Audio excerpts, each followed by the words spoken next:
Well, welcome to the second episode of our program repudiating the mother goddess cult. Uh, we're actually going to take what may seem like a departure at this moment away from just the relentless affirmation that Yahowah is masculine singular and that he is not a mother goddess. Uh, by doing something that I think I've done at least once previously. This will be our second venture into the activities, the narrative that describes the events pursuant to Gan Eden, the Garden of Eden. And we're going to do so for a couple of reasons. The first is that Yahowah used the verbal root of Chaw'ah. It happens to be written identically to the woman who plays the starring role in the garden, not for good, but nefariously. And we're going to find out why he used Chaw'ah. He negated it in the second statement that he wrote in stone. It was lo Chaw'ah, presented there as a verb. Don't make declarations on behalf of, and then it's followed by a masculine and then a feminine variations of gods. And this is precisely what the mother goddesses have done, to turn God into two rather than one, and to combine his paternal nature with a very odd maternal nature, really in the same vein as the religious have done for countless century through the millennia, really, with the Trinity and with mother goddesses, the queens of heavens, the Asherah cult that Yahowah repudiates throughout time.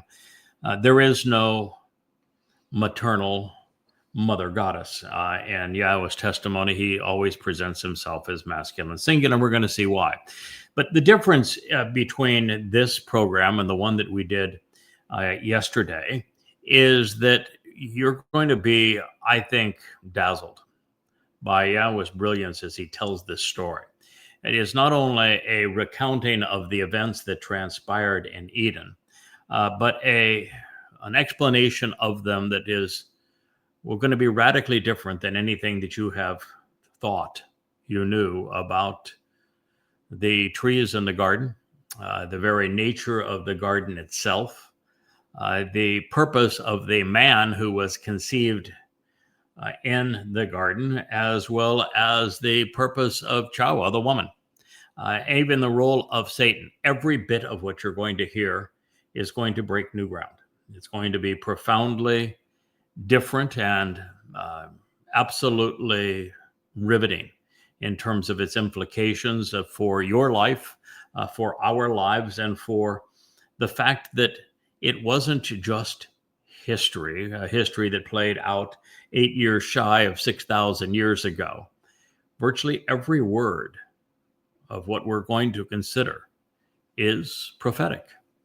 And it was written to educate us so that we would be aware of what is going to occur in our time.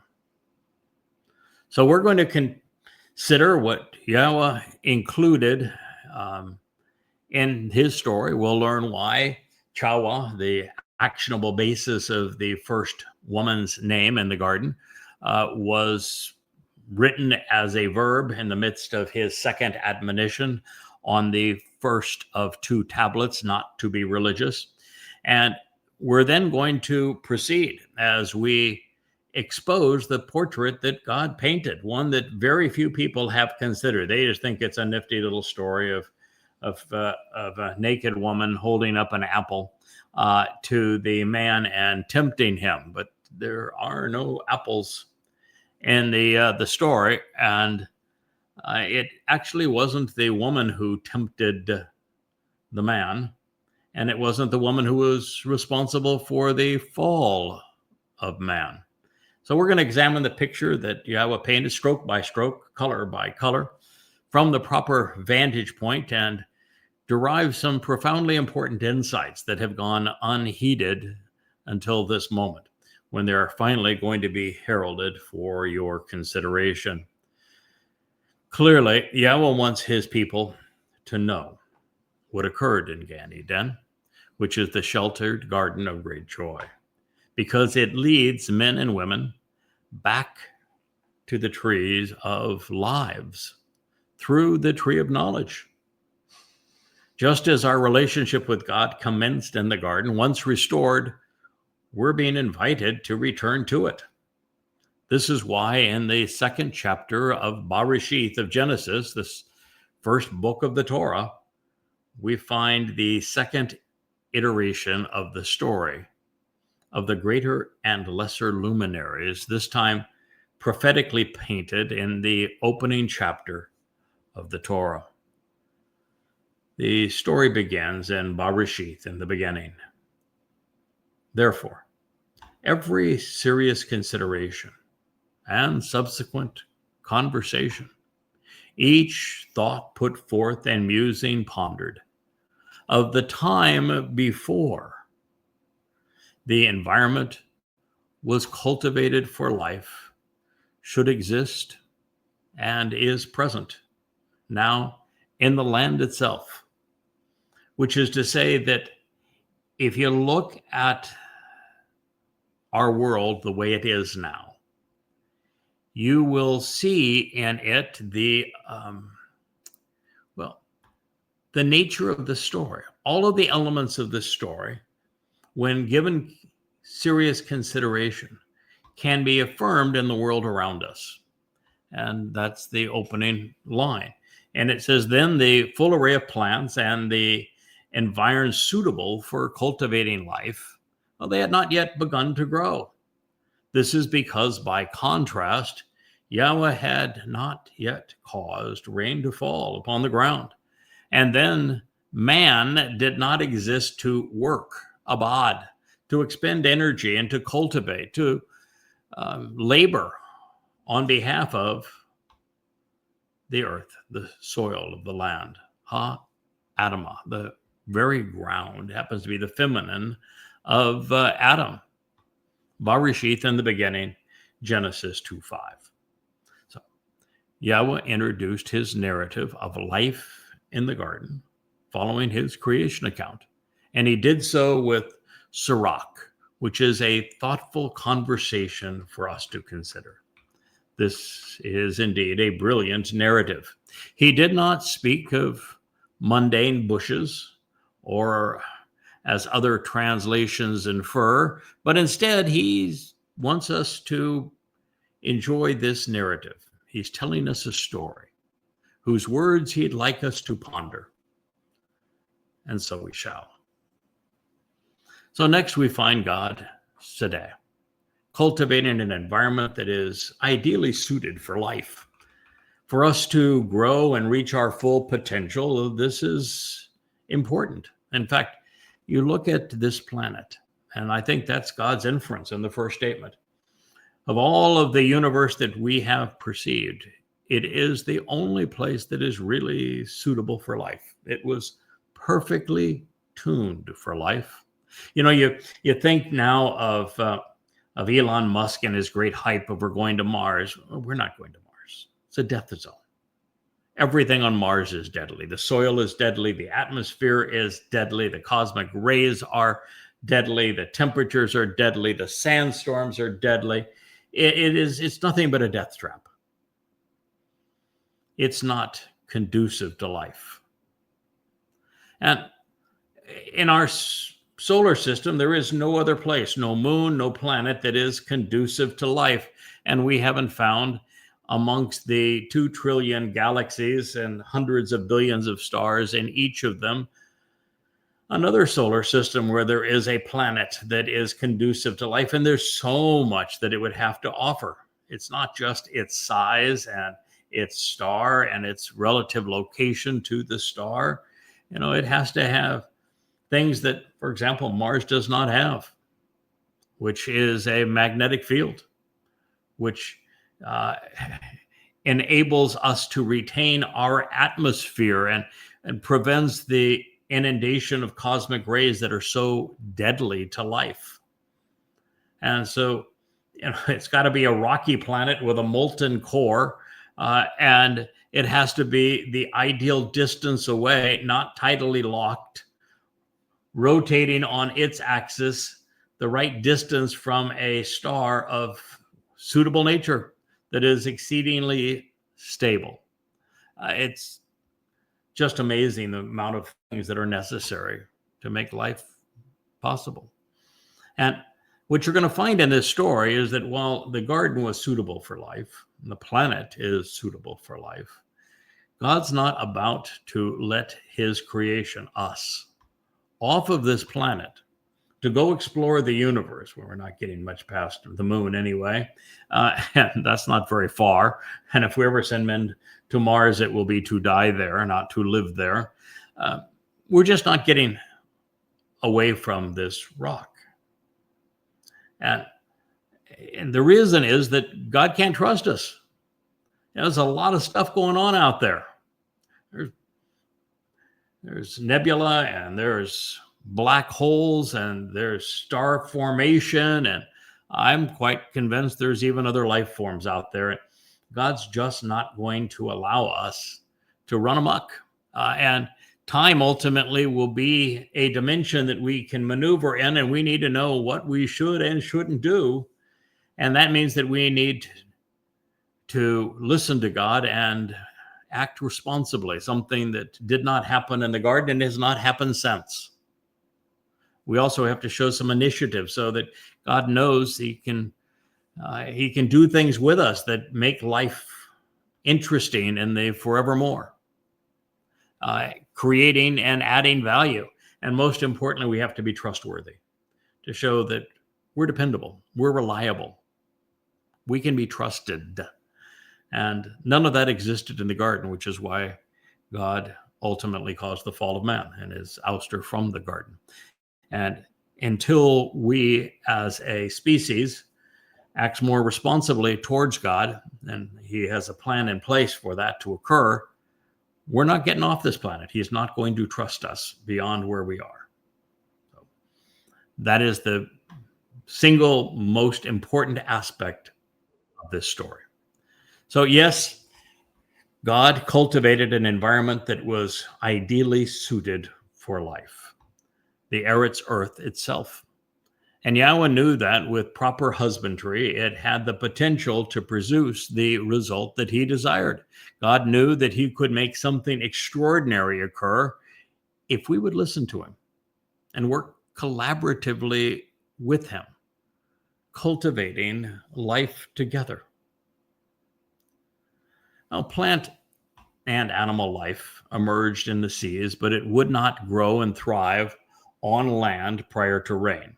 And once the earth was watered, man could be conceived, and the work of developing a productive and mutually beneficial relationship could begin. Now, in this regard, Adamah is a loaded term with prophetic implications, especially when following abad, which is work. It is not only with Adamah that this story commences, it is with Adamah that it will conclude, because it is from where we began that we shall return, once in the garden and then sent out of it. We're going to be invited back in. Sukkah, 8 years from now, and year 6,000 is the return to the garden. Therefore, to appreciate the underlying message that Yahowah is conveying, well, we must come to appreciate how Adamah relates both to Eden and to Adam, the man. When Abad and Adam are juxtaposed, the result speaks of Obed Edom and the man from Edom. This is the name and title that are based upon these same words in the same order, telling us the same story. Obed is written identically to Abad in Hebrew, and it reveals that this man from Edom is the one in service to Dowd, who will save the remaining remnant in the land. Edom is Adam with a wall, which is an additional peg to secure and enlarge the home by piercing the earth, preceding the mem, water. Yes, indeed, water. Edom, reading right to left in Hebrew, speaks of this bloody red man of the earth, foretold by Shamuel and Yeshaya, Isaiah. He's the one who saves Israel in service to Dowd and Yahowah, especially pursuant to the arrival of the Ark of the Covenant in year 6,000 Yah, doing these things on Teruah. Therefore, please appreciate that Obed is from Abad, work, and Edom is from Adam, with the addition of the Wah before the Mem, which means that the earth will eventually be punctured under the Adamah so that the subterranean waters can be released. That will purge the remaining remnant of Yisra'el. We're being told what's going to happen to restore the final remnant of Yisra'el so that they can re-enter Eden. Now, additionally, Edom is symbolic of the descendants of Esau, suggesting that this individual will restore the fractured family of Yisra'el, reestablishing the birthright of the firstborn. And in the pictographic depictions drawn in Paleo-Hebrew, Edom is symbolic of the ram who opens the door to life by enlarging and securing the home in conjunction with the sea, which is symbolic of the Goy who will work to restore and cleanse his people. Now, moving deeper into Yahweh's narrative, the next word, Ed, is one letter removed from Adam and two removed from Edom. And in both cases, with the addition of the Mem, water, the source of life and purification. And so, while almost everyone, myself included, has rendered Ed as mist on previous occasions, that is not only inconsistent with the verb Allah, which follows it, which means to rise, because, mist descends from the atmosphere. It does not rise from the earth. And it misses the point. Obed Edom is this man from Edom who is also the Adamah Parah, who prevails on Teruah because Yahweh will release a torrent of subterranean waters from beneath the sacrifice while it occurs on the Temple Mount in the heart of the land.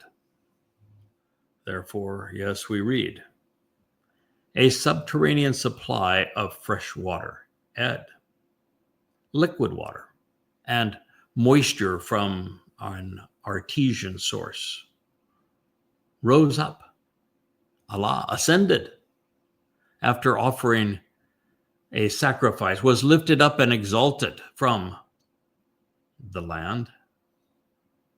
By this, he supplied water. He offered something to drink to the whole face, presence, and appearance. Regarding this Adamah Parah, this bloody red man of the earth, Bereshith 2:6. Well, this is to say that Yahweh had a plan in place to rectify the fractured family relationship with humankind, even before humans with a conscience existed. This is a prophetic portrayal of the sacrifice of the Adamah Parah, this bloody red man of the earth who is the Parah, productive bull, who is going to purge the final remnant of their guilt so that, they may enter a restored Gan Eden. This is an explanation of how the sacrifice that is presented and depicted in Bamidbar, Numbers 19, will resolve the guilt of the adulterous woman as she is presented in Bamidbar, Numbers 5. And in that example, her religious infidelity will not only be washed by the waters, she will drink them mixed with ash to prove that she can be trusted to re-enter the garden. And in fact, in the conclusion of this series, we're going to return to Numbers 5 because of the importance of the ash and God's conclusion of this narrative. Now, not only was the man conceived to engage in a relationship with God, that relationship would be restored by the Parah. Yes, indeed. It is this ash of the Adamah Parah as his corpse is set ablaze on Teruah in year 6,000, yeah. And to appreciate how this would play out, as the three lives were lived 3 times so that others might live twice, we were given an Asama conscience. It is the one thing that distinguishes men from other animals. You see, we can think, we can reason our way back to God. It says, then Yahowah Almighty, he formed, he forged, and he fashioned for association and accompaniment the man, Ha-Adam, out of the material substance of the ground of Adamah. So we have a direct association between Adam, the man, and Adamah. They are of the same substance. And he blew into his nostrils a nasalma.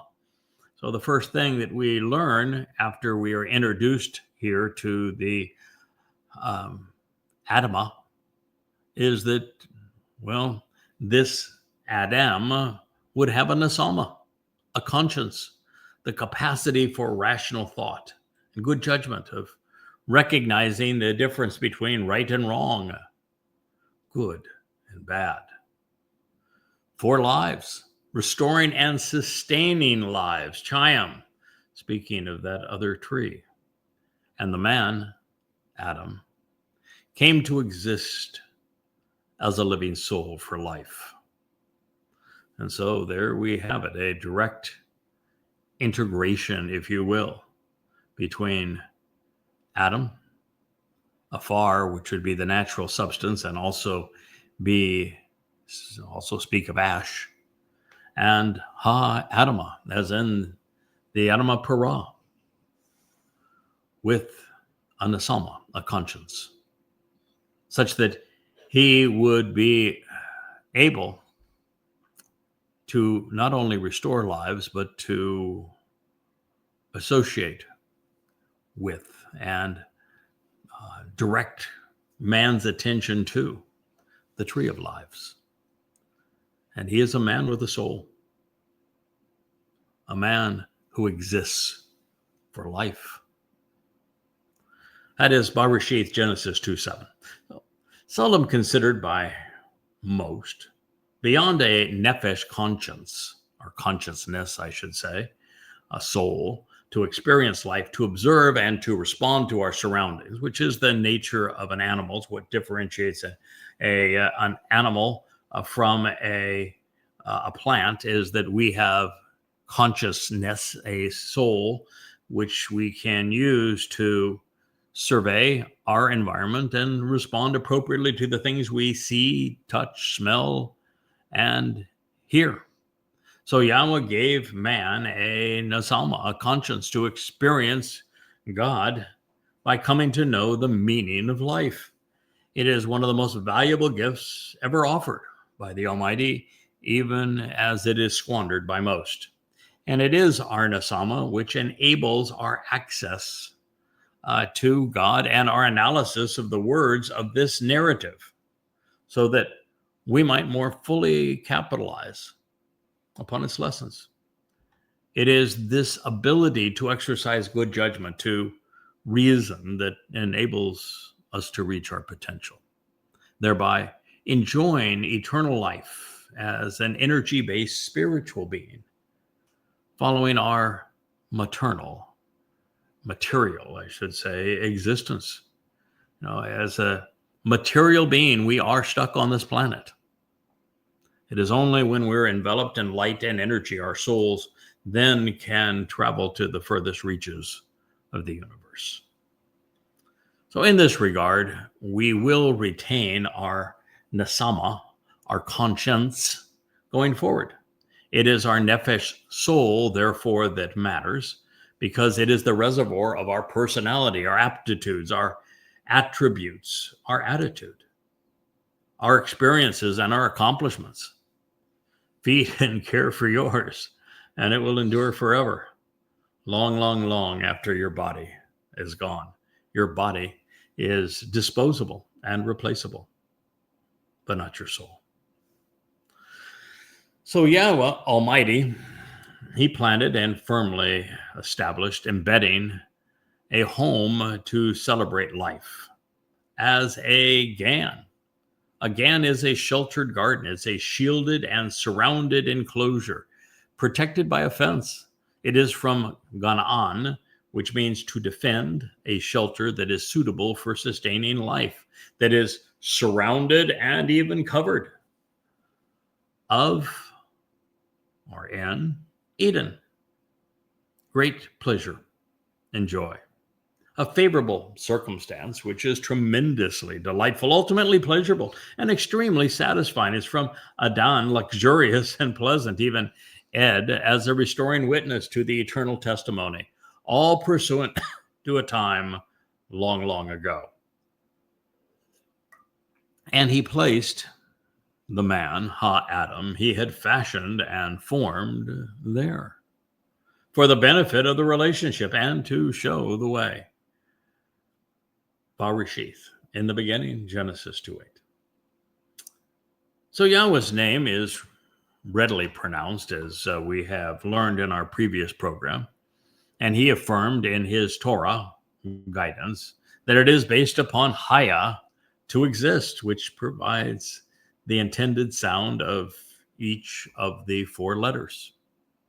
To eliminate the O sound from the Wa would be to turn Torah into Tra. It would render Shalom as Shalom. It's absurd. Don't do it. Don't be fooled. Gan is from Ganan. It means that this garden was sheltered from the elements, protected, covered, and enclosed. That is important because that is essentially what God did with this man. He put this man in a sheltered and enclosed, protected and covered, walled garden. It's not a lot different than a very fancy cage. And you should consider it as such. We were a little bit like a goldfish in a bowl, and we're going to consider the implications of that. Now, additionally, it connects Sukkah to the garden because the name of the mikra is based on sakak, which also means to protect, to cover, to shelter, and to enclose. Those are not coincidences. This profoundly important insight is derived from these words because Yahweh is inviting a remnant of his people to re-enter Gan Eden on Sukkah. And so this story is exceedingly relevant for those of you who 8 years from now want to exist with God, who want to survive the end of the time of Israel's troubles, which begins like 6 months from now. If you want to survive it and be invited into the garden, you need to listen to what we're going to be sharing with you here. So both Gan and Sukkah represent a nata, a celebration of life, as well as conveying the symbolism of the tent of the restoring witness. Speaking of the witnesses, that is exactly what Eden represents, drawn in the Paleo-Hebrew letters as an Ain, which is an eye, which speaks of being an observant eyewitness. The Dalet, the door, as it was drawn, is the doorway to life. And of course, there are two Dalet in Dowd's name who open that doorway to life on Passover. Dowd is also the Nun, the son, who has made Bikurim, firstborn children, possible. Now, among the most vibrant insights that we can deduce from the garden narrative is that Yahweh placed the man he had designed, fashioned, and formed there for the benefit of the relationship and to show the way to the correct path to get the most out of life. Asher. When we understand Asher, so many things fall into place. In this next statement, Yahowah is kind of laughing there. So many things fall into place. The first word that I translated 24 years ago is Asher. It is the term that is used in my favorite prophecy, 2 Samuel 6. And it is used there to say that when our iniquity is associated with Dowd, God's not going to spare the rod, the consequence of it. And that is because Dowd would carry our guilt into Sheol on matzah so that we would look perfect in God's eyes. And it's incorrectly rendered in every English translation. I had a copy of it. I probably had 20 at my home at the time. And I remember saying, how can they all be wrong? Because there is no way that makes any sense when it just says, when he sins, I will not spare the rod, because he can't be fulfilling matzah for his own guilt.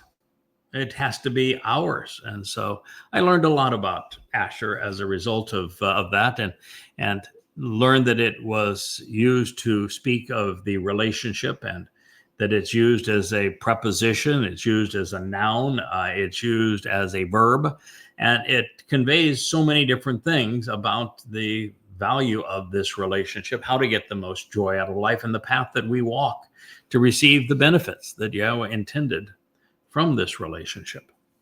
So, powerful term. Asher is the one word that led to many millions more.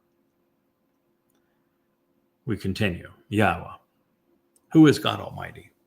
He enabled life to sprout up and to grow. He initiated and caused life to increase in variety and in stature, while promoting growth from Adamah, the ground of the earth. Getting to get the feeling that Adamah is a significant player in this story? It is. The entire tree. Now we have Adamah, singular, and now we have the entire tree. It doesn't read like that in English Bibles. It says every tree or all trees, but it's speaking here of a singular tree. It's written in the masculine singular. The entire tree that would grow out of the previous word, which is Adamah, is delightful, desirable, pleasing, and he is fruitful in delivering the productive and treasured harvest. Now, even tree is, well, it's so much more than just a plant. You see, tree is from Etzah, which is a productive and upright life form with firmly embedded roots and branches which reach out to absorb the light of the sun, all symbols which are exceedingly important relative to its purpose in God's story, as a symbol of an individual in God's story.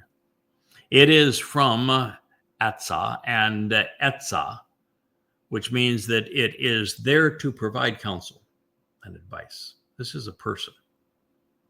This tree, yes, in the garden, it was presented as an actual tree. And it will be presented as a tree again in our return to the garden.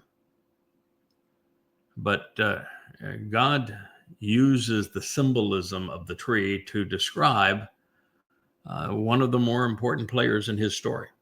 And that player is the Choter. And we're going to see the similarities between the presentation of the tree of knowledge and the narration regarding the Choter. They're essentially one and the same.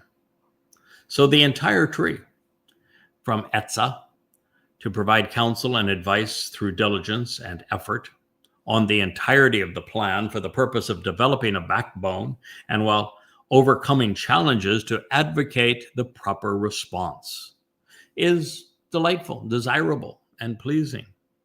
And he is fruitful and delivering a productive and treasured harvest, Chamad.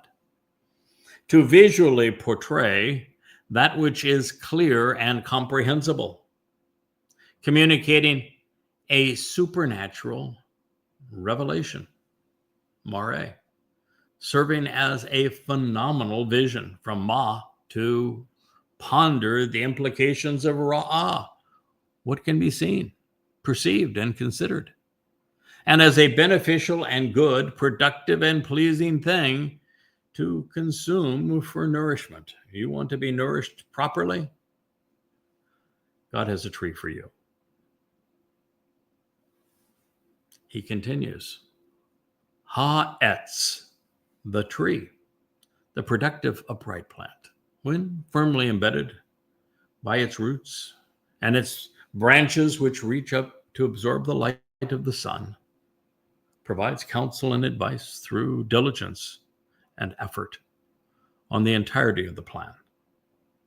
Of Chaim, the lives, of renewals and restoration, of revivals which lead to prosperity and to nurturing and nourishment, to the promise of lives which are preserved and which flourish, was at the center, in the midst of Gan, the sheltered garden, along with and in addition to Ha'etz, the tree, providing the totality of the story, offering advice and counsel, of Hadayath, the knowledge, the acquisition of information, with a focus on the application and discernment, and literally the judgment of the individual for the purpose of perceiving and comprehending. It is from Yada, which means to know, to become familiar with, to understand, developing comprehension of good and productive, of that which is beneficial and proper, favorable and desirable, agreeable and pleasing, moral and appropriate, useful and valuable, and of course of bad, Ra, evil, that which is harmful and wrong, erroneous and corrupt. Barashith, in the beginning, Genesis 2:9. Now, consistent with my earlier revelation, the stars of this show are in order of their appearance, Yahowah, followed by Adamah, and the Etz Shamim, tree of lives, and the Etz Dayath, tree of knowledge, and Adam, and Chaw'ah, and ultimately the Nakash. Now, since I've written 35 volumes reintroducing Yahweh and his Shem name, let's begin with Adamah, the bloody red man of the earth who emerges from the Gan garden to nurture a restoration of life, who is associated with the Nesama, a conscience, the ability to discern right and wrong. Affirming his role in this narrative, we were just told, Yahweh, as God, he enabled life to sprout up and grow from Adamah. So do you believe I'm overreaching here and that this is intended to be nothing more than the dirt? Why would the Parah of Numbers 19 be Adamah dirty? Well, much can be extrapolated and deduced from the fact that both Adamah and Parah appear feminine, so are Ruach, spirit, and Nefesh, soul, but they don't make Yahweh, Adam, or God's son, Dowd, women. This is God's being clever while pointing out something profoundly important, just as he will in his transition from Etz, tree, to Etzah, the feminine of the same word, pursuant to the related Choter, the stem, which is soon to become the principal lesson of this story. Adam is a man, while Adamah is an adjective telling us that the man of the earth will become bloody red when sacrificed, as the Adamah Parah. Similarly, Par means bull, and Parah reveals that he will be productive and fruitful in this endeavor, thereby designating the purpose of the Par of the bull. Both aspects of this title are addressing a particular nephesh soul who manifest the 7 ruach spirits of Yahowah, explaining why they are rendered in the feminine form. Now, taking this to its intended conclusion, well, Yada is the Etz tree who Diath knows that the Etz Shamam, lives, tree of lives, is Dowd. And should you not yet be on the same page, well, don't shut the book or mute the show, because we are just getting started. Exploring these words further, we discovered that Etz tree is from the verbal root Etzah, which means to shut or close, suggesting that access would be impeded to Ha-Etz, Ha-Dayath, the tree of knowledge, for a very long time. But it also supplies that this tree will become a book comprised of pulverized wood at some point, with pages of pulp, which could be opened after having long been closed. Now, in this light, it is particularly interesting to note that when scribed in the feminine form, Etz becomes Etzah, and it's given a spiritual dimension. It means that this Etz is a productive, upright plant with firmly embedded roots and branches which reach up to absorb the light of the sun. This, of course, is symbolic of the Choter, the stem, who is in that narrative a Natsar, an observant branch. His Sheresh, we are told, roots keep him, and it's him, steadfast, so that he can be, you guessed it, Parah, productive and fruitful. All of which is itemized and the opening lines of Yeshaya, Isaiah. In fact, all of this comes from the first statement. This is all from Isaiah 11:1. Choter, stem, that Natsar, observant branch, Sheresh, roots, applied to him, and saying that he is Parah, productive and fruitful. All of that is introduced in Isaiah 11:1. Integrated stories. Just a coincidence, you say? Well, I don't think so. You see, after affirming that the Ruach spirit of Yahowah will Nuach al-Hu will settle upon and remain on him, the same verb that was used here, God reveals the 6 additional characteristics the Ruach bestow on the Choter stem. They're all presented as feminine attributes consistent with the fact that Ruach is a feminine noun, giving this lone man the spirit of Chaw'ah, intelligence, Bina, understanding, and fourth on the list, drum roll please, the spirit of Etzah. Yes, indeed, of the tree, producing counsel and advice on the entirety of the plan.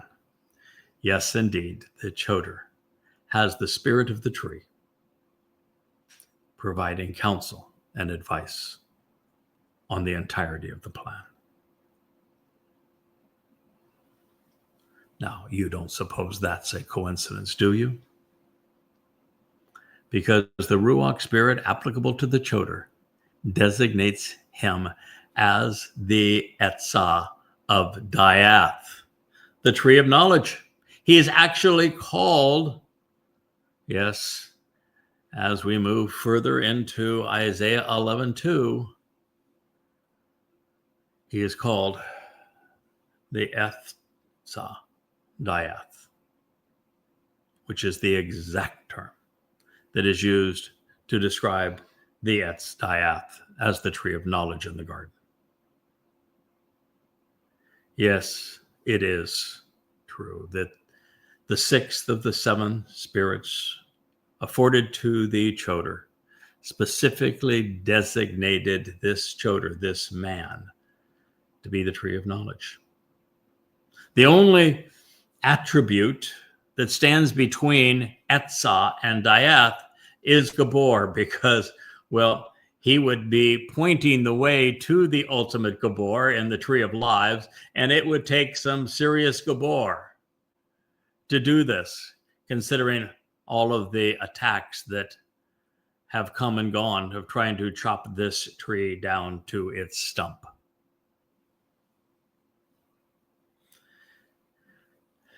Yes, indeed. It is the Ruach of Yahowah, Chokmah intelligence, Binah understanding, and Etzah, the tree of counsel, which with the amplification and ample supply of Gabora, competency and courage, cause those who benefit from this Diath knowledge to Yara, respect Yahowah. That's the story. That's how Yeshaya, Isaiah 11:2 reads. It's the same story. It wasn't long ago that the Mother Goddess cult, just in the matter of a week or so ago, presented a article that was written by a chat box, by having the Mother Goddess had a chat box determine whether or not the Choter could be Yada, or if the Choter was something else entirely in the chat box, because what chat boxes do is they amalgamize what we would call argument of popular appeal. It's a fallacy. And they said, no, the Choter is a messianic figure. It's identified with the Christ. Can't be anybody else. So, yeah, we just shot that argument to hell, didn't he? He just said, the Choter is the tree of knowledge. And if you're too dumb, too ignorant, too irrational, or too embittered to accept that, you're the problem.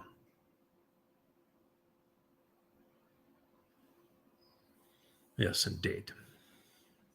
God made it very clear. This is why the Choter would be the first to recognize Dowd as the Etz Kayam, the tree of lives, for having fulfilled Pesach Passover in year 4000 Yah. Without the Etz Diath, there is no life beyond human mortality, because the means to the Bereth through the Moed in the Torah is fulfilled by Dowd, and that realization would have remained unknown. There would have to be Diath, knowledge regarding the tree of lives, Dowd, for there to be an extension of lives. That's the whole message of the Choter. No, the Choter is not a Messiah. The Choter is a tree. He is the tree in the garden, sitting beside the tree that represents Dowd as the tree of lives. On a 1 to 10 scale of important, of profound, of essential knowledge to appreciate what God is conveying to us, that's a 10.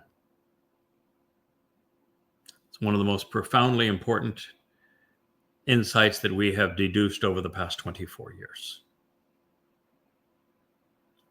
Not only the Mother Goddess is wrong, but so is Christianity. So is Judaism. So is Islam. The Choter is the Etz Diath, the tree of knowledge.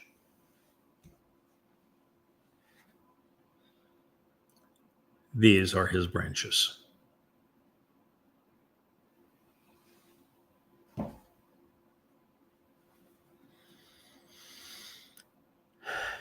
Yes, it was the Etzah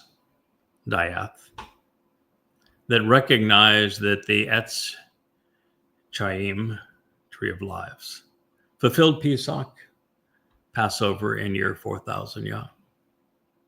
Without the Etz Dayath, there is no chance of life beyond the one you are living now,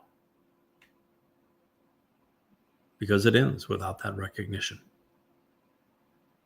It's the lesson of the garden. It's the lesson of the Torah and of the prophets. It is the lesson revealed by Moshe and Yeshayah and inspired by Yahowah. Now, clearly, part of me says, I wish I had derived this obvious connotation sooner. And I knew that there was a correlation between the two, but a correlation and the Choter is the damn tree are two different things. And the Choter is the tree.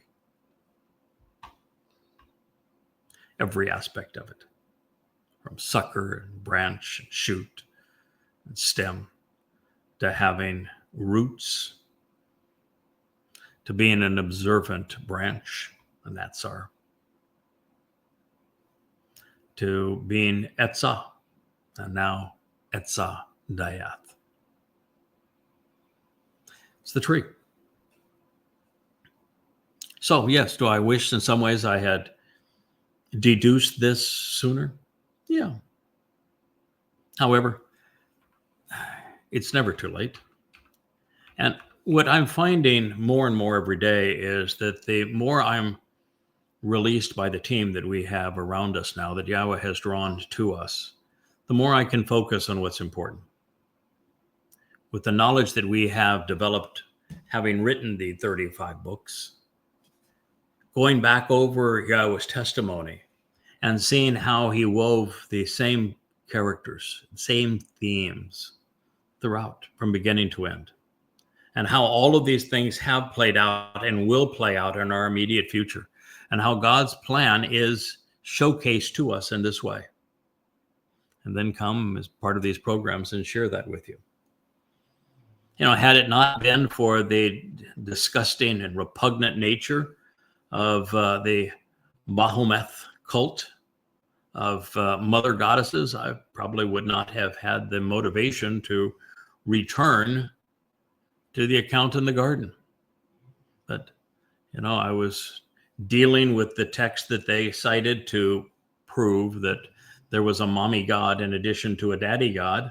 And it took us directly to the citation they presented incorrectly on one of the two tablets. And reading through it, I found Chaw'ah in the first of the two tablets on the second statement, and said, oh boy, now that I see this, Lo Chaw'ah says, don't be like Chaw'ah. So we need to go back to the garden. And I made a pledge to Yahowah. I said this yesterday. I'll restate it here because I've said it many times. You don't pluck a single verse out of context to build your point, because when you do, you're almost always wrong. And so I said we would go back and would read the story of Chaw'ah in context. And that's what we're doing. And as a result of that, this is how we learned that profound truth. The Choter is a tree, not just any tree. He is the tree of the knowledge of good and bad. And his purpose is to reintroduce, to reflect the brilliance of the tree of lives, who is Dowd, for having fulfilled Passover. It's a brilliant story, a brilliant deduction. And, you know, I'm delighted that this is coming out and that we can consider it, even if it was part of ousting the repugnance of the mother goddess cult. Because, as I said, they had presented an AI chatbot essay denouncing me as the Choter, saying that it was all messianic and was claimed by Jesus. Well, unless Jesus was a tree, you got it wrong. But AIs don't think, and nor do mother goddesses. They are really stupid. And even confronted with this evidence, they'll double down. They're incapable of learning. They're incapable of admitting they have been wrong from the beginning.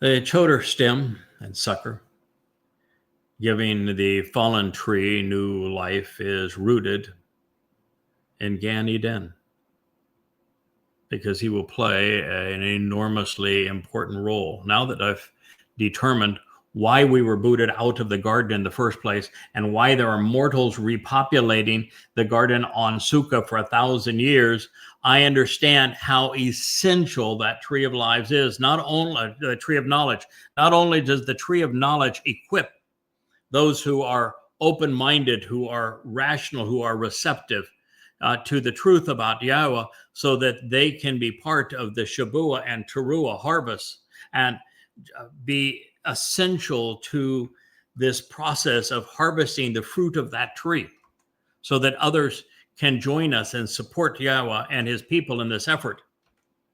We're there so that when a remnant of Yisra'el is purged of their religious guilt by the Adamah, Parah, then they will re-enter the garden. And this time, rather than be left to a single man choosing not to listen, not to work, not to be responsible, we're there. We're producing the knowledge and harvesting it and sharing it such that that mortal remnant earns the right to demonstrate that they're willing to listen to Yahowah. They're willing to act accordingly, that he knows he can trust them. They're willing to show that they are workers committed to making the garden better, and that ultimately they can be trusted, because it's only then that humanity can be left to explore the universe and released from the larger garden, which is now the planet. And that is the purpose of the tree of knowledge. And that's why it's going to be right there in the center of the garden, again, with its branches intertwined with the tree of lives, because that knowledge will lead from this mortal remnant on this planet and that extension of life to eternal life, exploring the universe. So the Choter is the stem and sucker of that tree. He is rooted in Eden. And as the Nakri, as the observant foreigner, he is presented here as the Natsir. And Yeshayah, Isaiah 11, he's the Natsir. He is the observant branch. He is Sheresh, rooted and steadfast, as we would expect of a tree. And consistent with Yahowah's depiction, the Choter is Parah, productive and fruitful. He is the bull of the Teruah harvest. And what do we learn when we read Numbers 19? That it is the Adamah, Parah, bringing all of this together. It could not be more obvious. And yet, everyone missed it until today.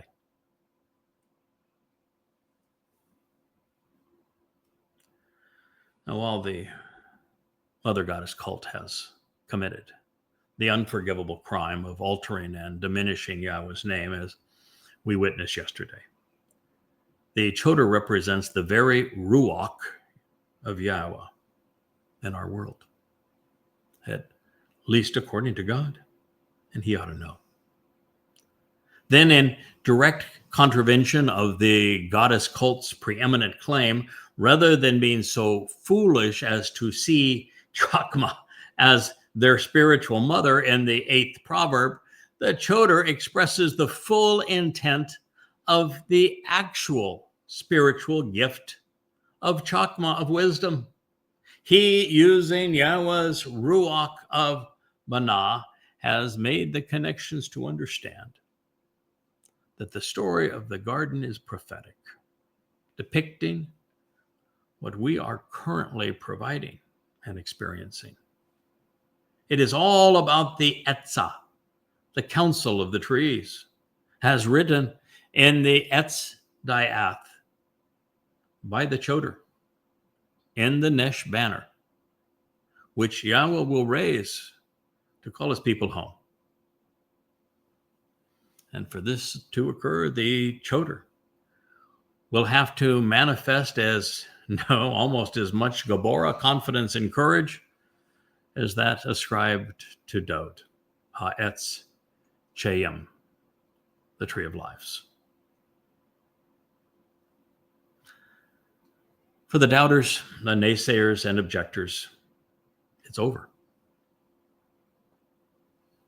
Between Barashith 1 and 2 and Dabarim 18 and 29, even Bamidbar 5, 11, 12, 13, 14, 15, and especially 19, Yahowah stated his case.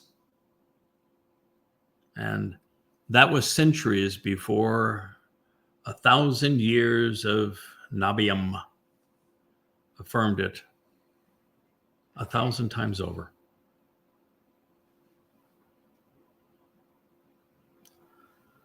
Hopefully there are some rational people who haven't been so poisoned by the toxic nature of the mother goddess that are listening to these words and will walk away from that toxic tree.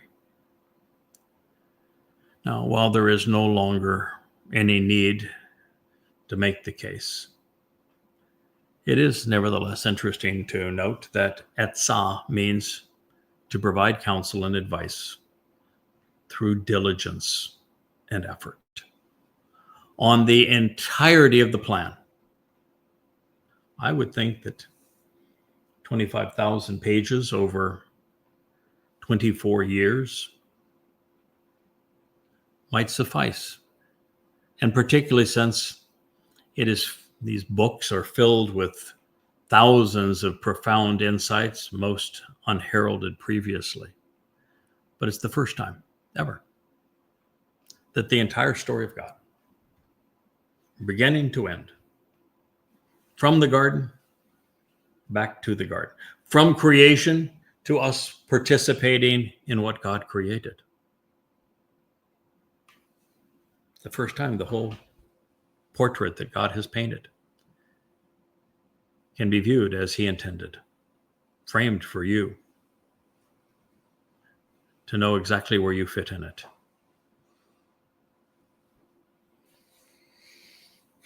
We have framed the issue, and not only for the purpose of conveying the message, but for you to develop a backbone while overcoming challenges, to advocate for the proper response, no matter how painful, even risking being shut out because it is an open defiance of the schemes of authority figures, all conveyed by Etzah. Etz is masculine singular, just as Etzah is feminine, along with the other spiritual attributes that are afforded the Choter, who is a singular male. This is why Bull becomes so much more as Parah, because as Etzah goes from a tree to someone providing advice and counsel. A Bull becomes so much more with Parah because it proclaims that he is fruitful and productive as that bull. This is the same story of Adam, a man, becoming Adamah, the bloody red man of the earth, who offers so much for so many. See the picture? Now, adding to our foundation of Diath knowledge, Etz is related to Atzab, which as a verb adds the connotation of performing by shaping and fashioning a picture or image of something that God is trying to convey, such that it is properly framed. Thank you very much. And while obviously a positive endeavor, the secondary definition reveals that the resulting picture can be and will be distorted such that when it is perverted, it will grieve those who misrepresent God's intent. Additionally insightful, when trying to understand all of this, Etz, the tree, represents an asab, one who worked for another, doing the job that his supervisor requested, just as the tree of knowledge serves the tree of lives and the herald his king. In fact, Etzah is hard work that is particularly difficult and challenging, requiring considerable effort, even as the process can be mentally anguishing at times.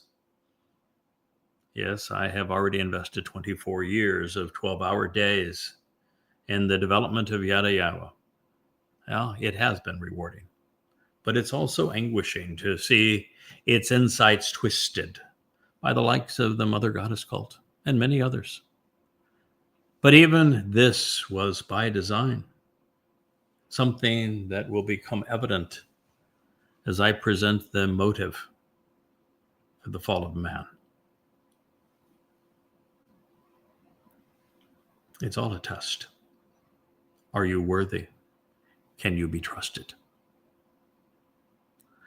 Now, fascinated by the possibilities while noting the profoundly important role that this tree plays in this story and in the reawakening of Yisra'el to Dowd, on the cusp of returning to the garden, let's consider our king's use of Etzah as the actionable root of Etz tree. Its lone use by Dowd is in the 16th Mashal word picture or proverb. This will cause goosebumps if you are intellectual. If you are a thinking person, Dowd's use of the verbal root of Etz will cause goosebumps. That's the best way I can phrase it. It's extraordinary. Let's listen. The one who closes, the one who shuts out, this is Etzah. The advice and counsel regarding the totality of the plan and its purpose, as the instruction is provided after consultation and calculation to assist in the decision-making process through thoughtful deliberation. Called participle. Defining an individual, the one who closes their eyes and closes off access to this. And to the proper and full accounting and overall determined value of the thoroughly considered and recorded plan.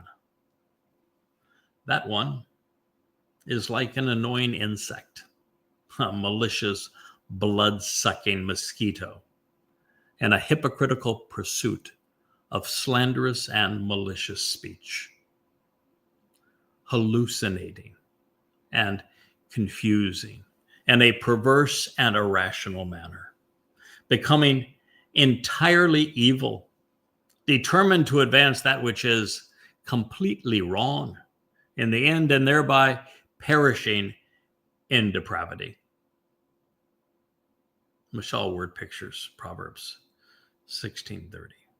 If you think that the Mother Goddess was not pictured attractively in the thumbnail that one of our contributors made for the program last night, then you have no idea how negatively our returning king views this woman. Think for a moment just what he said. This is the root of Etz tree used once by Dowd. It is Etzah. And this is what he wrote. I mean, think of this through. This is just so prophetic of the Mother Goddess, cult.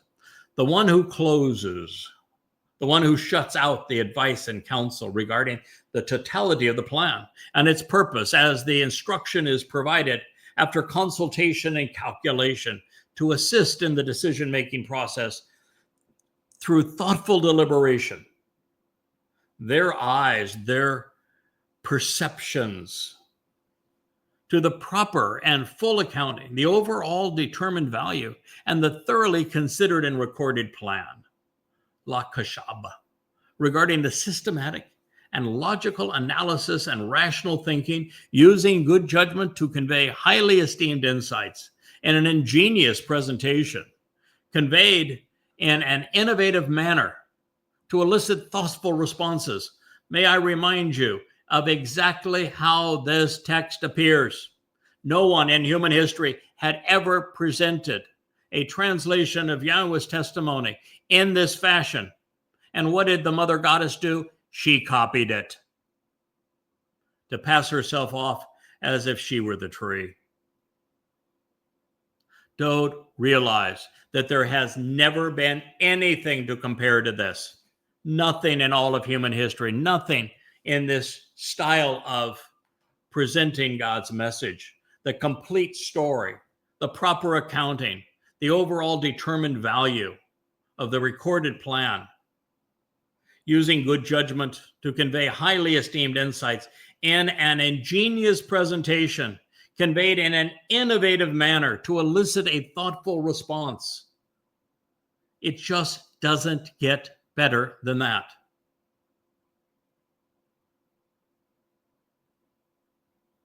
And yet, this annoying insect, this malicious blood-sucking mosquito, in a hypocritical pursuit of slander with her malicious speech, while hallucinating and confusing others in a perverse and irrational manner, with false perceptions, all to overthrow and to overturn, to change, to reverse course, which they did in an instant. Going from, well, I was the most respected man in the mother goddess cult's life. No one did she respect more than me, and said so often. And then in 1 second, psychotic matter, she flipped and started to disparage me, which she does now every day. Wakes up in the morning, how can I disparage him again? What can I say on my disparaging site to negate all of this? Even while copying, plagiarizing everything that he has said and learned and shared. And in the process, she has become entirely evil, determined to advance that which is completely wrong. And she will perish, as will those lured in around her in their depravity,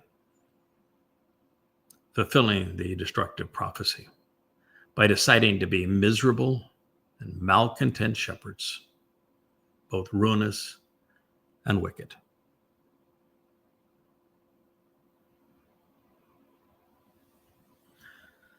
Well, it is enlightening, it is edifying to witness the way Yahweh and Dowd collaborate. You couldn't have better partners. If you follow their lead, you are sure to understand. Here, as we pondered the implications of the tree of knowledge, in the context of a woman who would covet it, we find an explanation of exactly what the modern incarnation of Chaw'ah has done by prioritizing her desires over Yahweh's instructions. Now, after introducing these two trees, a tree of lives and of knowledge, God identified the river which Etzah came out of Eden. God said it was used to water the Gan, which I suspect is because Yahweh will cause a great upwelling of subterranean water to emerge from beneath the Temple Mount during the sacrifice of the Adamah Parah, thereby keeping these accounts properly synced. This Nahar stream of enlightenment and joy. Parah. It separated, and Chaw'ah, it came to exist as 4 Rosh leaders. They are Moshe, Dowd, Eliah, and Yada, even in the proper order. Although at this time they were known as the Pishon, the Gishon, the Chik'edkel, and the Parath. Their story is depicted in Bereshith 2:10 through 2:14. Now, if I may. The Pishon is from Pasha, with the own suffix, and addresses the entirety of the rebellious nature of the Israelites encircling Moshe. Of them, Yahowah said that they are Shabab. They went round and round, turning every which way, while Chulia anguished and in travail. Certainly describes Moshe's experience during the Exodus, doesn't it? Gishon is all things pertaining to Gish, being brought forth, bursting onto the scene.